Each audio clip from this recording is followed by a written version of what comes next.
And we're back rolling with round 2 here at MindBreak Magic cEDH event Take 2 Electric Boogaloo here from the Ript Zone in Milledgeville, Georgia. And if you're still here, thank you for watching. If you're just joining us, once again, round 2 from our event here. Our second event of the year so far. And we have a great match for you here.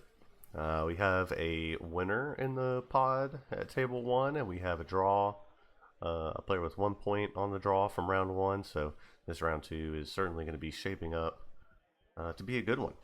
In turn order, we have in the top right Marcus on Rockgrass. In seat 2 in the bottom right, we have Jack on Mono Black Yawgmoth. Bottom left, we have Skylar on cEDH, and in the top left, we have Dustin on Kefka. As we go to Marcus's turn for a Roger, a Mox Amber, a Basic Forest, and a Mana Vault into a pass of the turn. Typical Rockgrass stuff out of the list that you would expect to see here. I am enjoying the addition of Vibrance into Marcus's Rockgrass list. Does not really hurt the game plan at all, and I just think it's a very cool card that should see a lot more play, even if it is just for testing or people just kind of wondering how the card works. I think the card deserves to see a lot more play in this type of deck. Just searching a library for a land card and revealing it, even with the evoke being green. Creatures are a lot harder to deal with in this format, although that may soon change. As we have Jack's playing a Marsh Flats as his land for turn. We're going to go Swamp into Clown Car for X equals 0, so no 6-sided dice rolled, no Clown Robot artifacts made.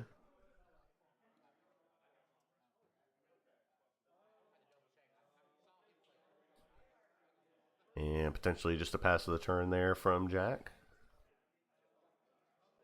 Seems to be the case, as we'll go over to Skylar, who's going to play, I think that's a Bloodstained Mire, Fetch Land Expedition. Savine's Wreck in hand, I can see from the cEDH player in the bottom left, and then we'll go up to the top left for Kefka. Seat number 4. Last turn 1 of our turn cycle here. Dustin finished round 1 with 1 point in the column after a draw. Marcus in the top right, or seat 1 player,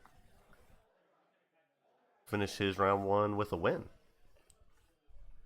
Off camera, but impressive nonetheless. So hopefully we'll be able to see more from him in the future, or maybe even in this game. As Dustin on Kefka in the top left-hand corner of your screen, we'll go Marsh Flats, or correction, we'll go Verdant Catacombs as a land for turn into an Underground Sea. We'll see where this turn continues to go.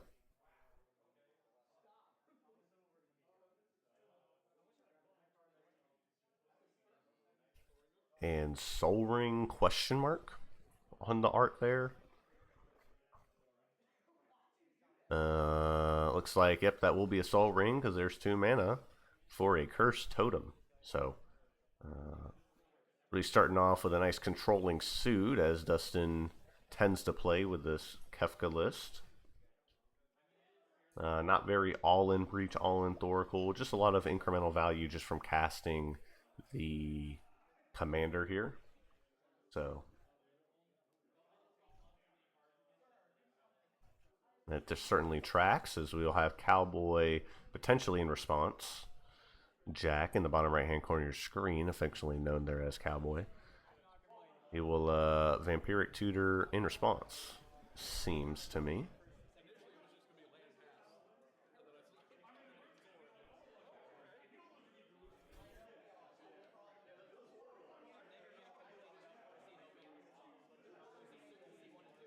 Sounds like the players are trying to say their actions will have to be insignificant here post the Cursed Totem.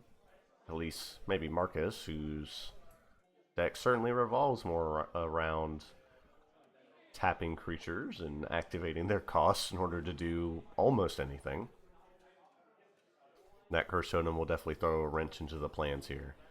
But we'll see where this Vampiric Tutor goes. Unknown card, tutor to the top, 2 life lost for Jack in the bottom right hand corner of your screen. Again, we are on the turn of Kefka in the top left. It is the final turn 1 of the cycle, and they will just pass on over to Marcus in the top right. And looks like it'll be Scalding Tarn as land for turn into a fetch.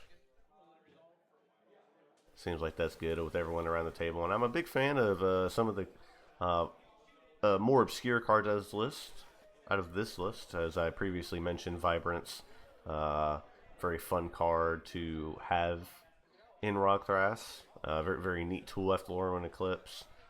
Complex Command, which I wouldn't say is necessarily the end-all be-all of this list, right? Certainly not a guaranteed effort into this version of Rogthras, but definitely a fun card to see play around,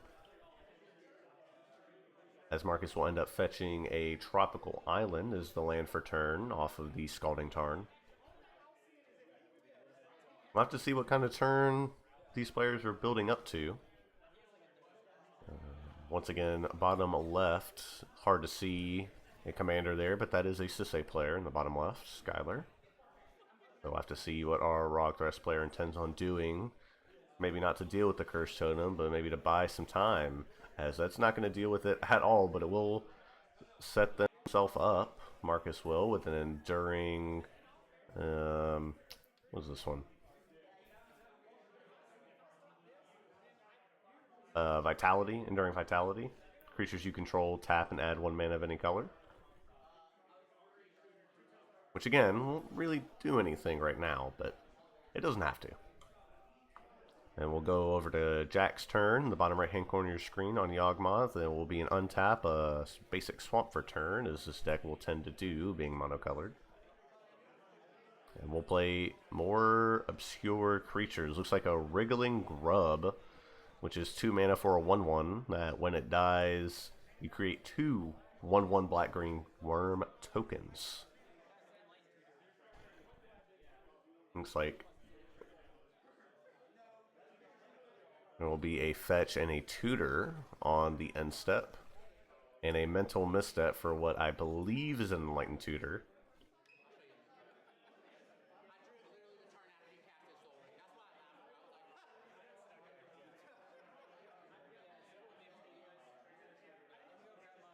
Looks like the misstep is good. We kind of just stacked our triggers just to make sure that we were intending to shortcut, you know, in a correct manner.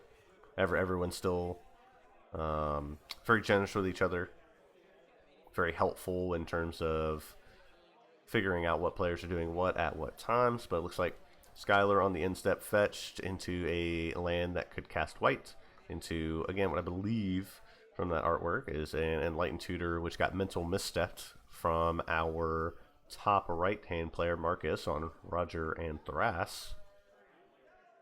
Big misstep there.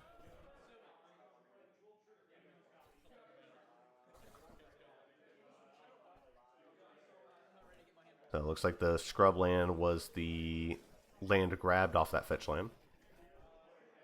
We'll proceed through the turn. On Skylar's turn again, our Sisay player, bottom left-hand corner, that will be the third turn 2 in our turn cycle. It's still early on in the game. A lot can happen from here. Already saw 1 card in the hand. Looked like a Savine's Reclamation from Skylar.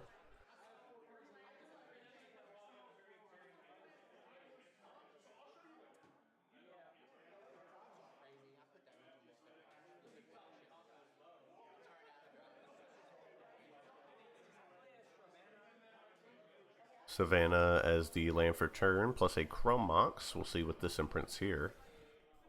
Double white mana, though. Potentially notable for something like an Orm's Chant. Maybe.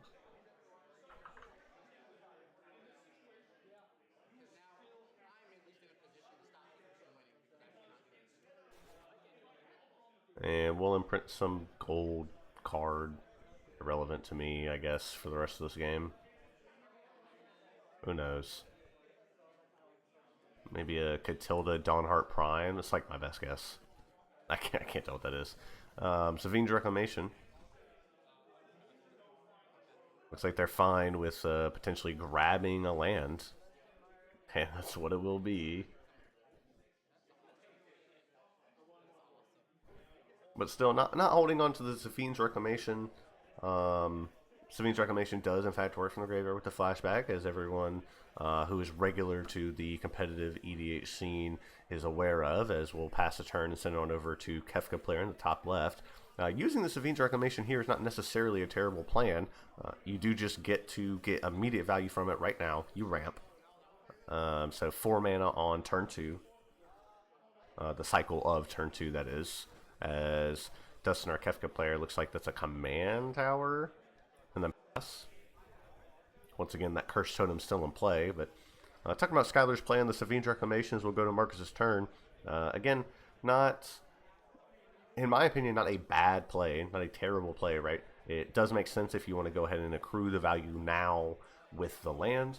In order to ramp, if there's something maybe more powerful you want to do on the next turn, and Safine's Reclamation does not necessarily have to be part of that plan, right? So, does seem pretty good to me, as on Marcus's turn, they will untap, go to combat, swing with Enduring Vitality, which is a 3/3, over to Kefka player in the top left, the player who's kind of shutting them down with that Cursed Totem in play. And that'll be all from Marcus. So, down to the second turn of our turn 3 turn cycle. Jack will untap, draw. We'll think about what the play is. Maybe not a third land coming here. Looks like 2 mana. A lot of 2 mana cards here.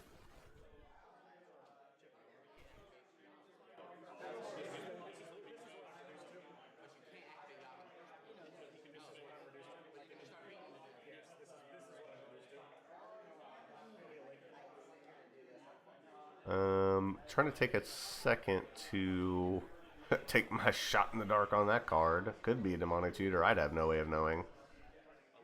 Very dark altar there, but let's...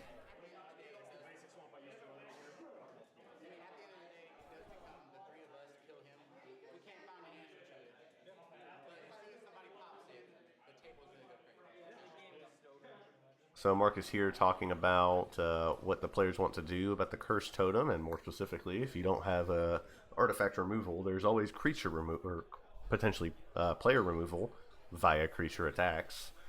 That's always on the table, so definitely not a huge negative here for the table to start taking their turns attacking in.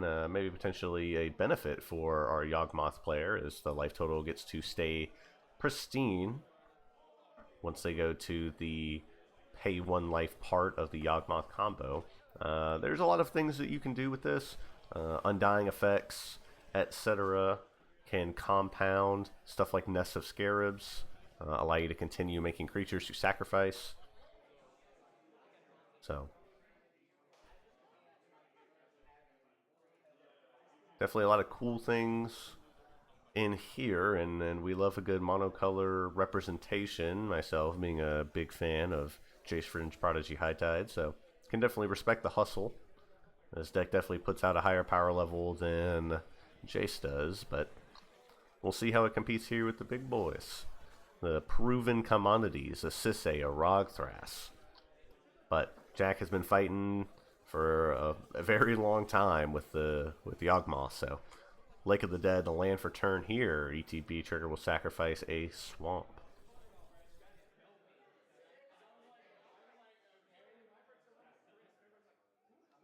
Potentially deciding on activating. Looks like it will be an activation. Sacrificing a swamp. Here's 4 black. Here is Yawgmoth. Protection from humans. Pay 1 life, sacrifice another creature is the activation cost, and the result is put a -1/-1 counter on up to 1 creature and draw a card. And then finally, black, discard a card, activation cost 4, proliferate. Sounds like a fetch from the second Bloodstained Mire, post Safine's Reclamation. For our Sisay put in the bottom left-hand corner of your screen, we'll go grab an Underground Sea. Potentially that seems to be all that Jack is doing in the bottom right. looks like Jack and Marcus are sort of telling each other they're going to bide their time together through this Cursed Totem. And looks like a crew, which is not activating a creature. It is activating an artifact. So we'll run down a little bit. 2 damage. Big 2 damage here from Jack.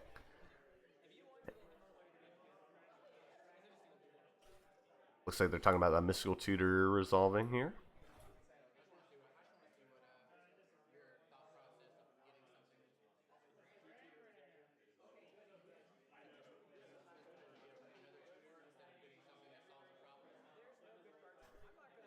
And looks like it is good to resolve. They're still just kind of talking about what the get is here with the mystical tutor, maybe.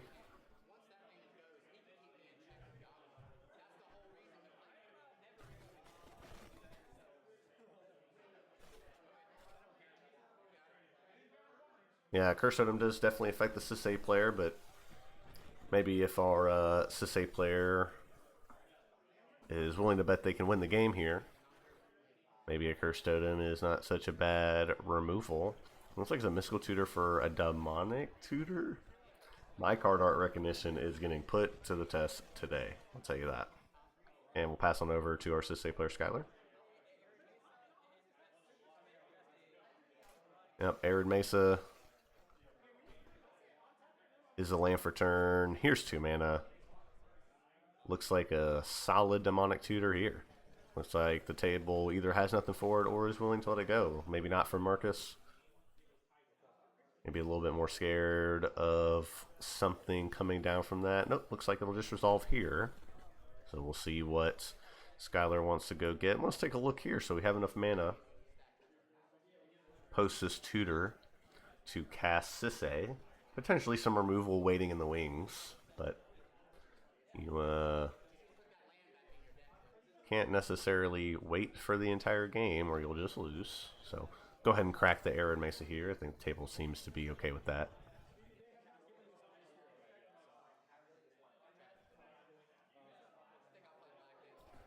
So let's take our guesses. Again, no activated abilities of creatures can be activated due to the Curse Totem, so maybe some sort of removal here on this Curse Totem, of which it is not plenty from our cEDH players list. Looks like exactly a Culling Ritual can deal with this out of their list. Culling Ritual here would be very, very good. Grab 2 cards off of Jack. Grab 3 cards off of Marcus. That's 5 total. Curse Totem, Soul Ring, make it 7. Chrome Mox, make it 8. So Culling Ritual next turn. Plus, casting cEDH this turn, but maybe not. It looks like just Heuristic Study. Hey, that's never a bad plan in this era of cEDH. Definitely cannot knock it.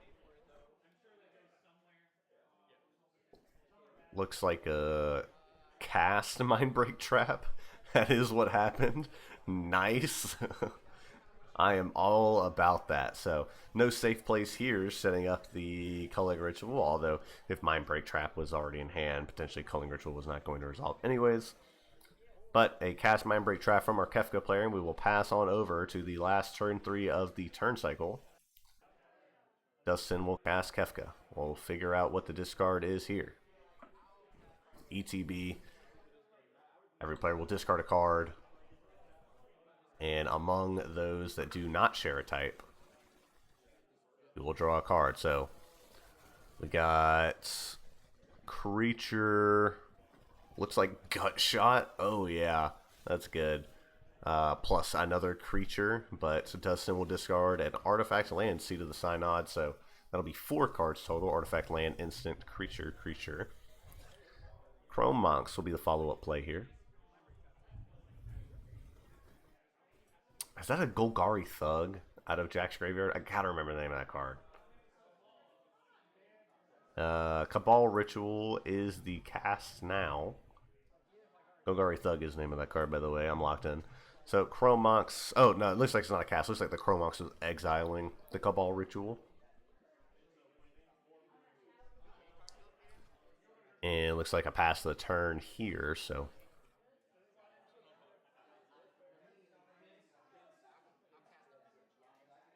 Pass over to Marcus, the start of our turn 4 turn cycle.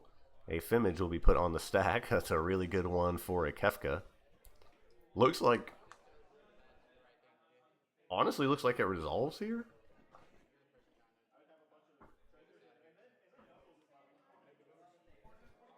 So Kefka trigger. You know, it's really hard running running a Kefka list into a deck that has clones, and there's certainly a lot less clones out here now than there were like about a year ago. The clones certainly do exist, and they do punish the Kefka player. Fimage is something that punishes the Kefka player a whole lot less, but looks like our players are talking about this Fimage resolving, so let's listen in.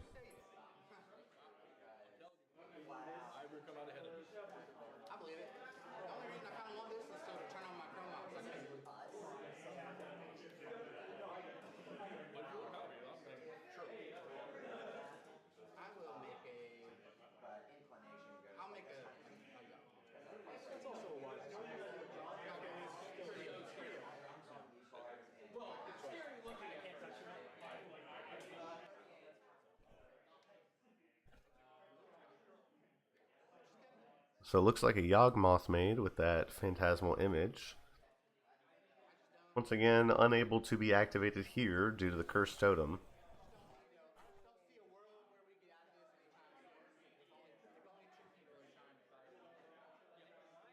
Marcus declaring his exasperation at the Kefka player resolving a Kefka here, so definitely a bit frustrating, can be.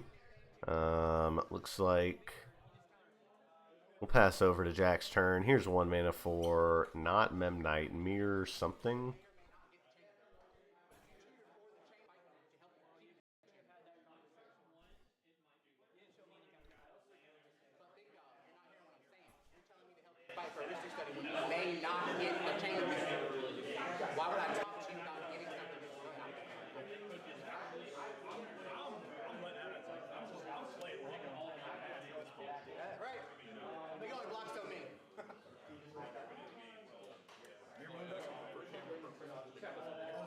So our players talking about potentially trying to deal with this Cursed Totem together. But it looks like a Mirror Moon Vessel from Jack in the bottom right hand corner of your screen. A 1 mana 1/1 that when it's put into the graveyard from play, you make 1 colorless mana.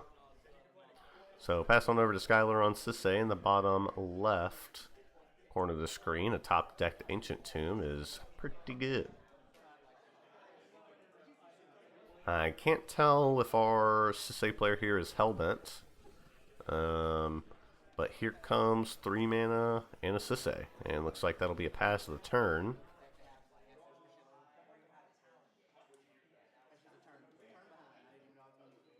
So up to Dustin on Kefka. Landed Kefka, believe me, is a serious threat to the table, as we'll take 1 damage from a land for turn, Marsh Flats, fetch into Badlands. This resolved Kefka can certainly grind this game to a halt. Again, the Kefka player will not be able to draw a full 4 cards, especially if one of our players is Hellbent, as it looks to be the case with Skylar in the bottom left. So potentially, of course, there are dual type cards like Seed of the Synod being an artifact land, but potentially not a full 4 cards drawn, but certainly forcing your opponents effectively to play at sorcery speed in order to reserve the cards in their hand and preserve their parity on board can be troublesome and can grind the game down to a halt, effectively letting our Kefka player run away with interaction. Here comes...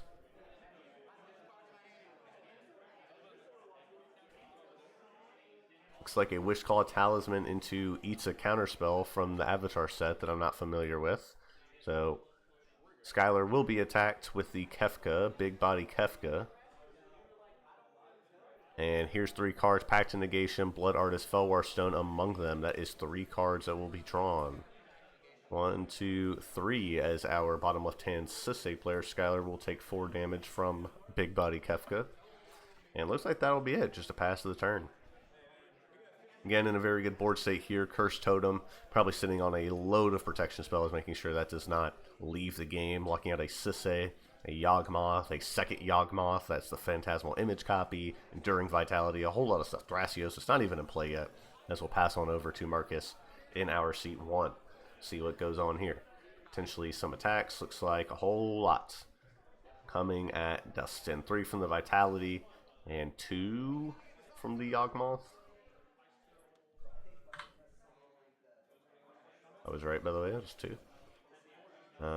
Here's 2, 3, 4 over at Dustin. So a lot of stuff going on.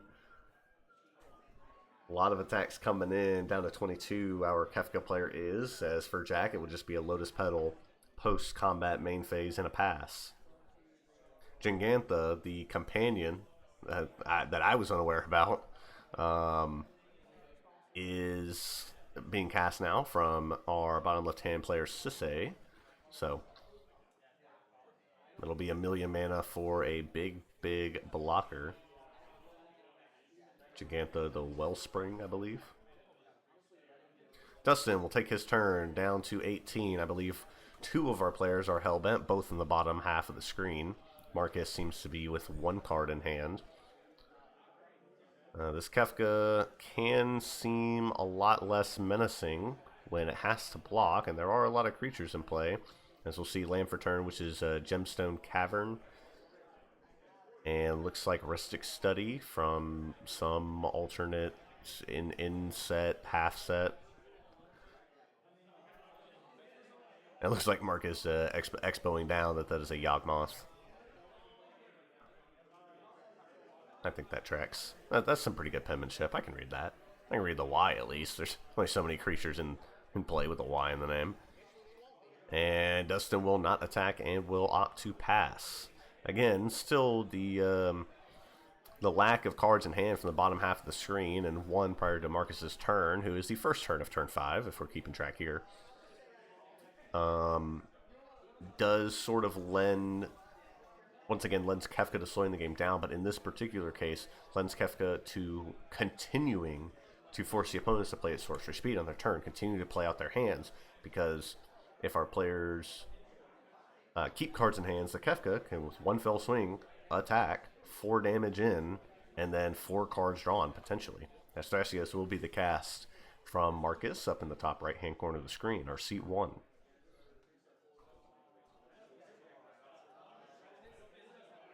So I'm not sure what the card in the graveyard is right now of the cEDH player, the top card of the graveyard there. I'll take a look, see if I can't find that answer. But not for nothing, there is in fact a Sevinne's Reclamation in the graveyard of our cEDH player, bottom left. So potentially a flashback that might be a Treasonous Ogre. That's my best guess. I'm pretty sure that's the case here. As Jack will go to his turn, draw a card, figure out what to do here. Looks like a Yawgmoth attack over at Dustin. Yawgmoth with protection from humans. Kefka, notably a human wizard. So 2 damage in for free, down to 14 life, 1/4. And that'll just be a pass of the turn. 1 card in hand from Marcus, 1 card in hand from Jack. Skylar will draw. Will play the land for turn Volcanic Island. Gigantha, the Wellspring, will attack. 5 damage in, no blocks. Kefka, unprofitable block here. And hard to see how many cards are in hand for Dustin. Looks like maybe 2. 1 or 2, but a Mystical Tutor being cast here. It might be a full grip, actually. It looks like a lot more cards now that he moved it. Mystical Tutor potentially going to grab a piece of the Thoracle combo.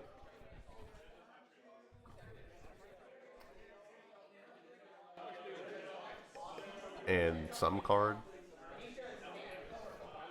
was grabbed.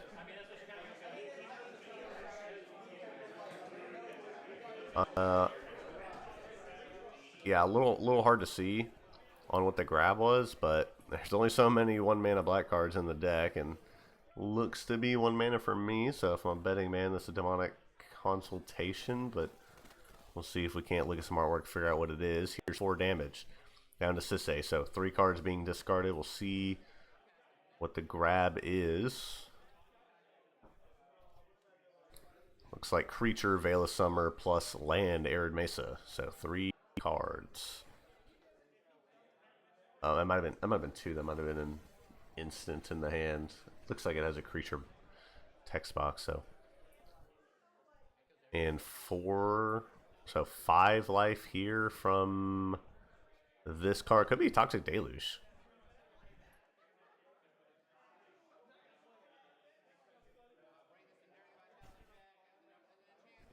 Sorry for being unable to call the card right immediately. That is a Toxic Deluge. It is Merciless Poisoning from a Secret Lair drop series. I believe was a Final Fantasy catch. So Toxic Deluge paying 5 life, wipes the board. Jack will leave a 1/1 worm behind, and a creature will come back from the graveyard. Maybe a Nether Trader, which is black for a 1-mana haster, shadow, and whenever another creature is put in the graveyard from play, you may pay black if you do return it to play. Here's a Dark Ritual.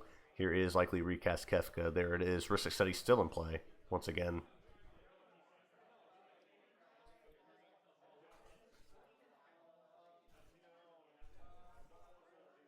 And just a pure draw discard or discard draw from Dustin off the Recast Kefka, discarding Mnemonic Betrayal, drawing a card, playing an Emergent Zone as land for turn, and it'll be a pass to the turn. Where look like we might be winding down towards the end game here, potentially. Land for turn from our seat 1, Roger Thrasios, paying 2 mana for the Roger. And 4 mana for the Thrasios. The Enduring Vitality, potentially not for the Thrasios, maybe another 4, yeah. Off of the Mana Vault to pay for the Rhystic Study, I believe. So it was 3 for the Roger, 5 for the 5 for the Thrasios there. And it looks like I passed the turn. The Enduring Vitality is still in play, just so everyone is aware, as an enchantment with no creature typing, no creature text box. And the 1/1 Shadow is getting in, is presenting a threat to Dustin here very significantly. Putting Dustin down from 4 to 3. So that's Bolt range. I don't know any of these decks are playing Bolt. I assume 0, but 3 is definitely not an irrelevant life total around here. Fire can take care of this. There's a lot of things that will take care of this. As Prime Speaker, Vannifar is the play from our Sisay player in the bottom left-hand corner of the screen. Looks like 2 mana off the Ancient Tomb. So 5 mana total, paying for the Rhystic Study. That will be a pass to the turn. Dustin will untap our Kefka player, top left-hand corner of the screen, the final turn of turn 6 in the turn cycle. We'll see what he's got up the sleeve here. Gonna be hard not to attack. You do want to accrue value with Kefka, but you do need to leave back blockers or find some amounts to deal with here. Every player does have, the players at total over the table will have the ability to kill you. So, potentially a risky play, but it'll just be a discarded Notion Thief plus a draw. All our players playing very patiently into this Rhystic Study, opting to not draw Dustin into a lot of extra cards for unknown reasons, which I personally am a big fan of. Anybody knows me. Big fan of paying for all the Rhystics in the world. Looks like 1,000,000 mana. Are we going to be... Okay, just counting the mana. Looks like 2 mana for the Demonic Tutor. The Mystical Tutor went ahead and grabbed Toxic Deluge, so a lot of unknowns in the hand. Potentially already has the maybe a Thoracle Wincon in hand. Maybe just looking to grab more creatures. There are a bunch of creatures in the deck. Could potentially be another clone. Could be a Harmonic Prodigy, which will double the triggers. Or even like an Orcish Bowmaster would be really, really good here.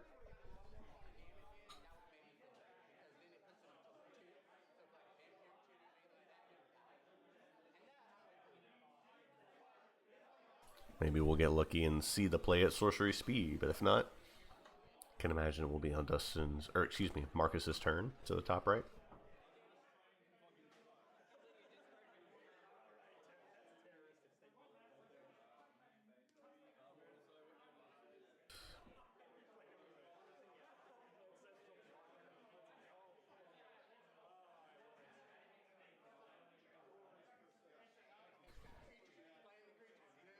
Emeritus of Ideation. Likely the tutor. Was the play. 5 mana for a 5/5, flying, War 2. It enters prepared, and it prepares a spell of Ancestral Recall. And then when it attacks, you may exile 8 cards from your graveyard.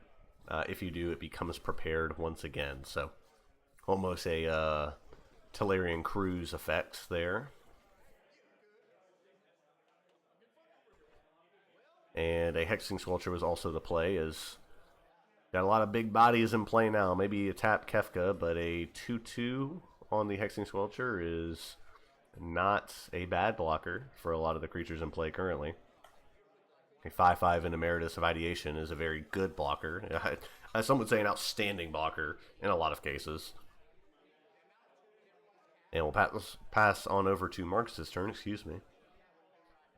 We'll be on them to figure out how to continue to play this game.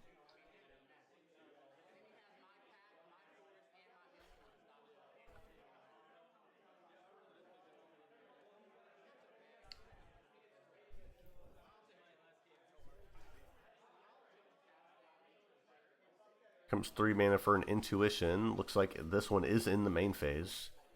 Or 6 Study Trigger on the stack.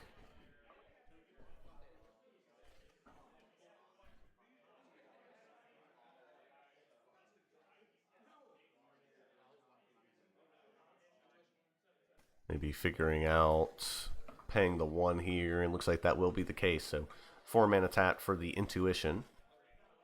We'll see what 3 cards are the case here. Let's see what 3-card combos kind of buy our players out here. Maybe just going straight for a combo. Maybe there's a 2 out of 3 piece in hand. Although I'm not sure that Marcus has that many cards in hand. Likely nothing will need to deal with the Curse Totem, which is the furthest to the left card on the top left player's screen. The very glared card beside Kefka. There's a Curse Totem, preventing any creatures from activating abilities. A Vibrance. I called this out earlier. Vibrance is a great pick. Burn 3 to any target. You're going to have to burn a Force of Will if that gets cast. Dustin would have to, our Kefka player. Likely not taking a snap, as that will continue to accrue value for our Kefka player here. I'm not sure that there's any sort of Ristic Study or anything you want to grab with that. I mean, Vibrance is a very good pickup, and it looks like that will be one of the cards if I can tell the art right. A little hard to see from there.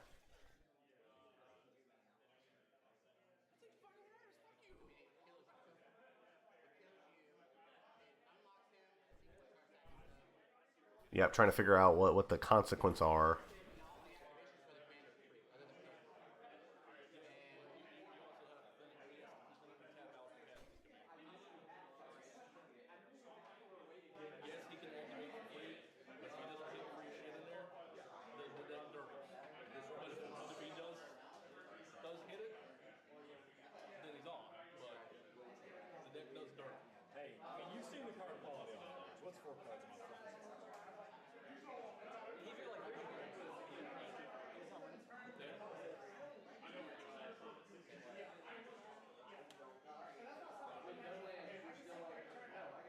So just listening into our player with the Intuition on the stack, Marcus.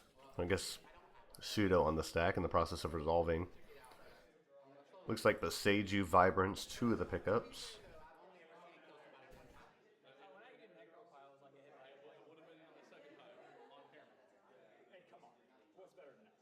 That's definitely a Vibrance. Chain of Vapor, Beseiju.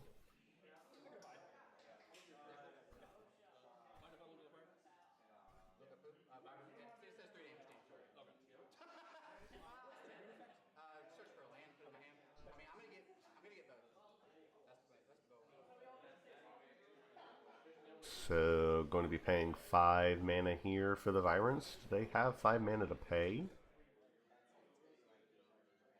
I don't believe so. I don't know what that other land is in play. the very dark looking land. A little hard to tell what that one is. But it does not appear that our Rogthras player has the ability to cast for 5 mana the Vibrance to double red, double green it, especially with that Cursed Totem in play.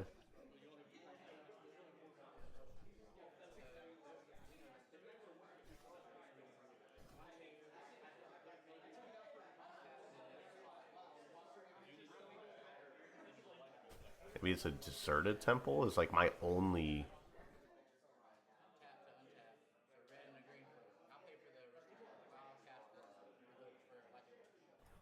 I'm not gonna lie, I didn't really follow how that happened. I'll trust them. Maybe that ancient tomb did something. I don't believe that was tapped before, so deflecting SWAT.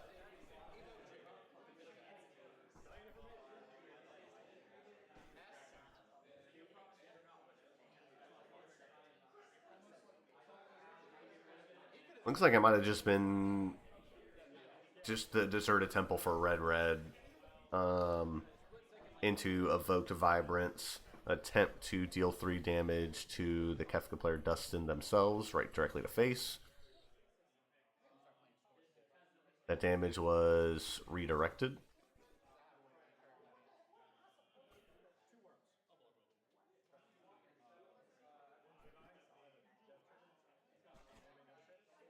That was, once again, that was redirected, just for clarity, that was redirected to the Nether Spirit, which was just able to buy us, or Nether Trader, correction.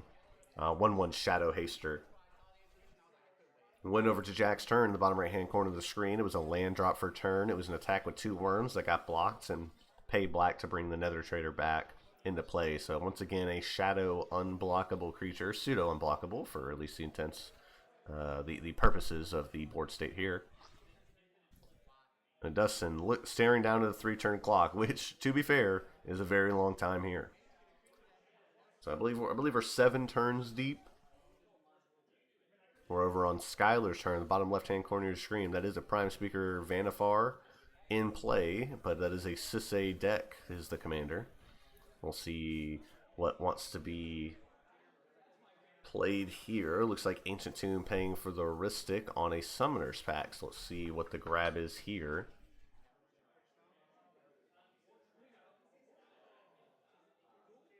Green card. I mean, it could be just a dork. Maybe you want to Vanifar the way up.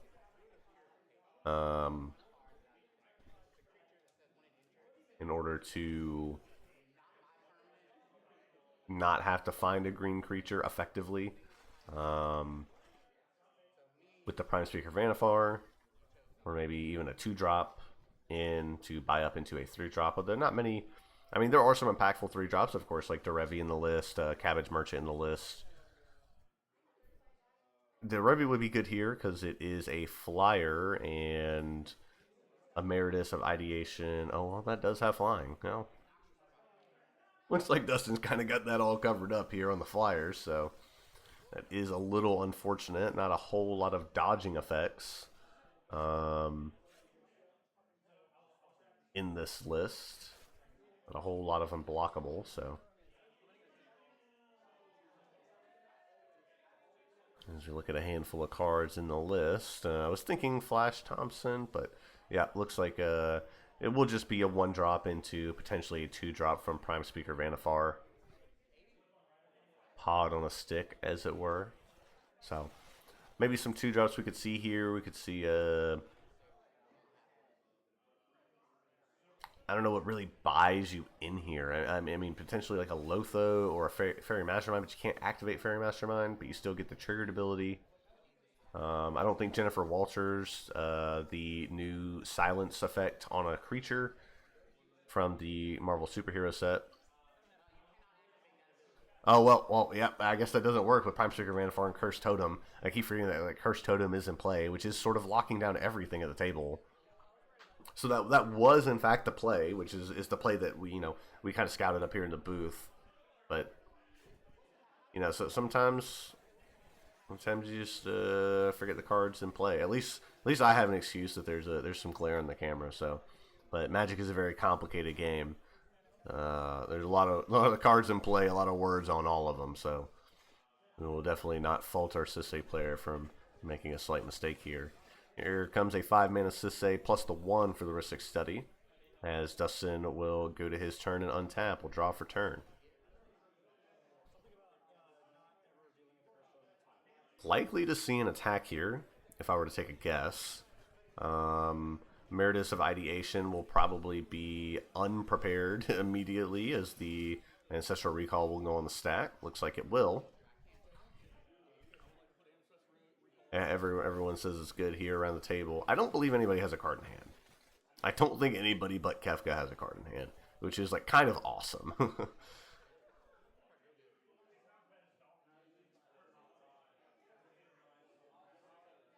So it looks like maybe potentially an Emeritus attack, because you don't need the Kefka to attack anymore. That ship has sailed. I mean, Kefka attacking does get in, right? It does start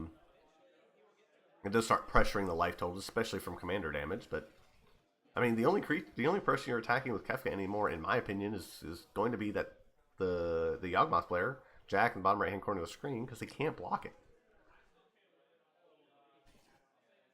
Looks like here comes some mana.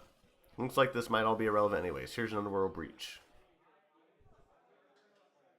Looks like a Mnemonic Betrayal. Here's a statement. Mnemonic Betrayal was in the graveyard. Here looks to be a cast of Mnemonic Betrayal. Maybe just Demonic Tutor, try to win the game here.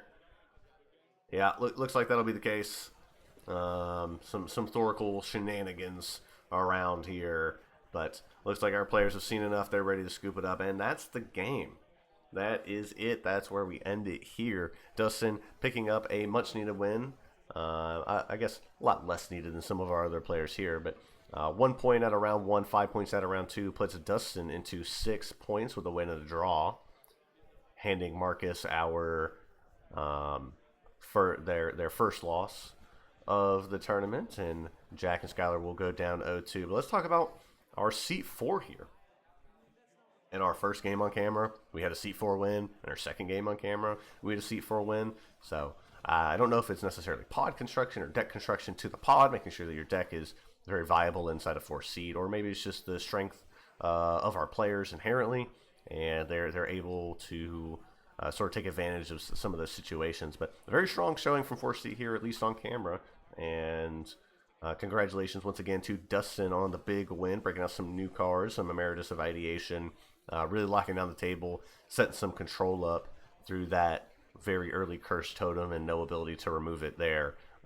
Once you see a million cards through the deck, you do tend to keep a lot of interaction. So played it well, controlled the game, kept the right cards in hand, and ended up profiting from grinding the game to a startling halt in dominating fashion.